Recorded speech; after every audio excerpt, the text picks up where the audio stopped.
କାଲି 25 ମେ ସୃଷ୍ଟି ହୋଇଥିବା ସାଇକ୍ଲୋନିକ୍ ଷ୍ଟର୍ମ ରିମଲ୍ ଆଜି 26 ମେରେ ସକାଳ 5:30 ସୁଦ୍ଧା ଉତ୍ତର ବଙ୍ଗୋପସାଗରରେ ସିଭିୟର ସାଇକ୍ଲୋନିକ୍ ଷ୍ଟର୍ମରେ ପରିଣତ ହୋଇଛି। ବର୍ତ୍ତମାନ ବି ସିଭିୟର ସାଇକ୍ଲୋନିକ୍ ଷ୍ଟର୍ମ ହିସାବରେ ଉତ୍ତର ବଙ୍ଗୋପସାଗରରେ ଅବସ୍ଥିତ ଅଛି। ଏହା ଉତ୍ତର ଦିଗକୁ ଗତି କରିବ, ପୁଣି ଅଧିକ ତୀବ୍ର ହେବା ସହିତ ବାଂଲାଦେଶ ସଂଲଗ୍ନ ପଶ୍ଚିମବଙ୍ଗ ଉପକୂଳ ଦେଇ ସାଗର ଆଇଲ୍ୟାଣ୍ଡ ଏବଂ ଖେପୁପୁରା ମଧ୍ୟରେ ମଙ୍ଗୋଲାର ଦକ୍ଷିଣ ପଶ୍ଚିମରେ ଆଜି ରାତି ସୁଦ୍ଧା କ୍ରସ୍ କରିବାର ସମ୍ଭାବନା ରହିଛି। ବର୍ତ୍ତମାନ ସିଭିୟର ସାଇକ୍ଲୋନିକ୍ ଷ୍ଟର୍ମର ପାଖାପାଖି, ତାର ସେଣ୍ଟରର ପାଖାପାଖି ପବନର ଗତି 95ରୁ 105 km/hରେ ଅଛି।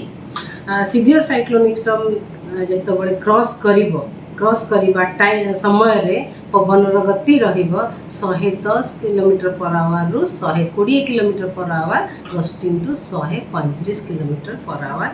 ଏହା ପ୍ରଭାବରେ ସମୁଦ୍ର ବହୁତ ଅଧିକ ଅଶାନ୍ତ ରହିଛି।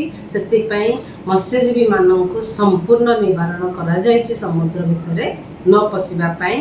ଆଉ ସବୁ ପୋର୍ଟକୁ ୱାର୍ଣ୍ଣିଂ ଦିଆଯାଇଛି, ଲୋକାଲ କସନାରୀ ସିଗ୍ନାଲ ନମ୍ବର 3। ଆଉ ହେଭି ରେନଫଲ୍ ଇସ୍ୟୁ କରାଯାଇଛି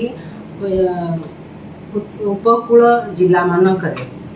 ଅନେକ ସ୍ଥାନରେ ହାଲକାରୁ ମଧ୍ୟମ ବର୍ଷା ହେବା ସହିତ ଗୋଟେ ଦିଟା ଜାଗାରେ ପ୍ରବଳରୁ ଅତି ପ୍ରବଳ ବର୍ଷା ହେବାର ସମ୍ଭାବନା ରହିଛି।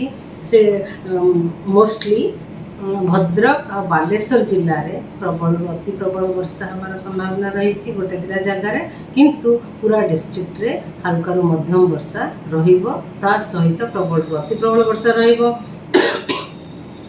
ଯାଜପୁର, କେନ୍ଦ୍ରାପଡ଼ା, ମୟୂରଭଞ୍ଜରେ ବି ପ୍ରବଳ ବର୍ଷା ହେବାର ସମ୍ଭାବନା ରହିଛି, ଗୋଟେ ଦିଟା ଜାଗାରେ ପ୍ରବଳ ବର୍ଷା ହେଇପାରେ।